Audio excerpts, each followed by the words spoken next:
Olha só, uma notícia que acaba de chegar. O governador do Rio de Janeiro, Cláudio Castro, afirmou que pediu ao ministro da Fazenda, Fernando Haddad, a renegociação do acordo firmado pelo Estado dentro do regime de recuperação fiscal, para que ele não tenha que pagar. Qual é o valor, Mário? Eu não consigo ler daqui, me perdoa. 8 bilhões. 8 bilhões de reais ao governo federal em 2024.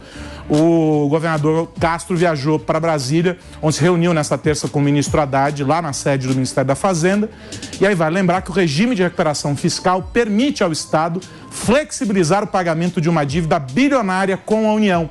O contrato assinado prevê que as parcelas aumentem até o término do acordo em 2031. Ao todo, o Rio de Janeiro devia à União, em 2022, quase 150 bilhões de reais. É o seguinte, devo, não nego, pago quando puder, não é mesmo?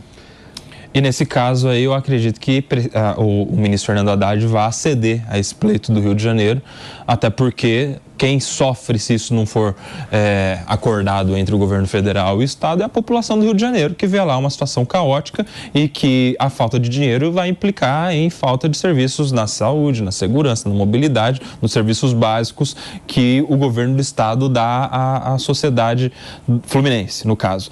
Então, acredito que sim, vai haver um acordo para essa renegociação. E tem os impactos disso também, porque se tiver renegociação para o Rio de Janeiro, daqui a pouco os outros governadores estarão lá também. Mas é importante dizer que a situação do Rio vem numa escalada e desemboca agora nessa tentativa de negociação. Acho que foi até a gestão anterior que fez o início desse acordo, né, dessa repactuação da dívida e tal, mas é de uma escalada que envolveu inúmeros casos de corrupção que foram investigados, teve gente presa. Ou seja, é um processo de desgoverno, um processo de desgoverno do Rio, o PP, que culmina nessa situação. Ou seja, é um Estado com um potencial para geração de riqueza absurdo e que está fundado em dívidas pela a mais pura falta de gestão, né? Não, com certeza, mas é bom lembrar, Aros, que o problema dos endividamentos e da crise financeira dos estados é algo que permeia todos os estados da federação, né? E ficou muito pior no ano passado, quando, para diminuir o valor do combustível, o governo resolveu zerar o ICMS estadual, né, para os combustíveis, né? Isso gerou mais endividamento, mais crise financeira dos estados. Em relação ao Rio de Janeiro, o Rio de Janeiro é um estado que sofre há décadas por conta de políticas públicas ineficientes que não aproveitaram, né, o primeiro boom do petróleo da década de 70 no Rio de Janeiro. E na década de 90, é bom lembrar que houve uma grande discussão, né, querendo mudar a quantidade de royalties que o estado do Rio de Janeiro ganhava, né?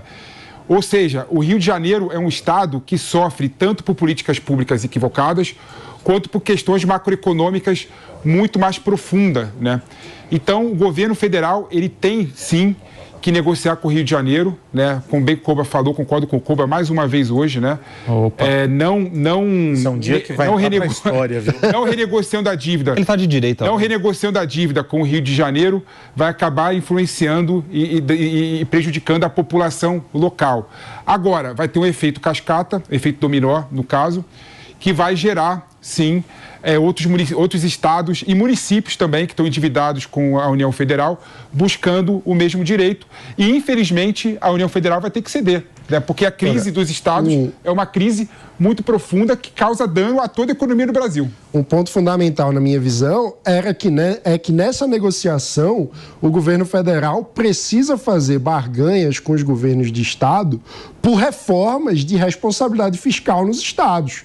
Porque, senão, vai acontecer o ciclo eterno que se repete desde sempre no Brasil. Mas o governo federal não consegue fazer nem as reformas que cobram dele, como ele vai cobrar do outro? Porque o ponto é que a conta não vai fechar. Aí vai pedir socorro para a União para renegociar a dívida, vai continuar gastando de forma irresponsável, depois não vai conseguir pagar a dívida, vai tentar fazer outro acordo, isso vira uma bola de neve eterna e a gente está nessa há décadas. Vale lembrar que lá nos anos 90, já houve, junto do Plano Real, uma tentativa de renegociação das dívidas dos estados. Os governos de estado no Brasil são mal administrados de forma crônica, sem fechar as suas contas. Então, sem medidas estruturais que ajudem ajustem as contas públicas dos estados, esse tipo de situação vai continuar se repetindo. Isso é vai resolver agora e vai depois...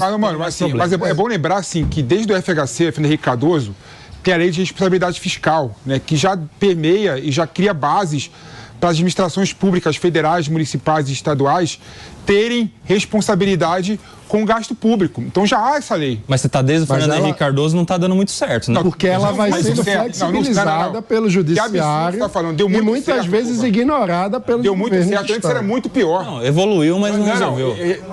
Evoluiu, mas a gente está diante de uma flexibilização muito perigosa dos princípios da responsabilidade. Evoluiu, mas não resolveu, Pepe.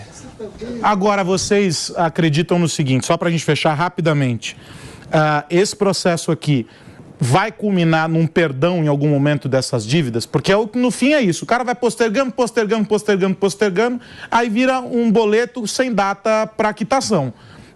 Corre esse risco? Corre o risco, mas na minha visão não pode acontecer isso, acho que não porque chega. É uma irresponsabilidade. Eu acho que não chega a perdão, Aros, porque nós estamos falando de muito dinheiro e ninguém perdoa assim tanta coisa. Se perdoar uma fatia grande já é prejuízo para a União. E se perdoar, Aros, tem uma questão anterior também, é crime de responsabilidade. Você não pode abrir mão de receitas, né? Perfeito. Bom, a gente volta já a discutir esse assunto e eu, antes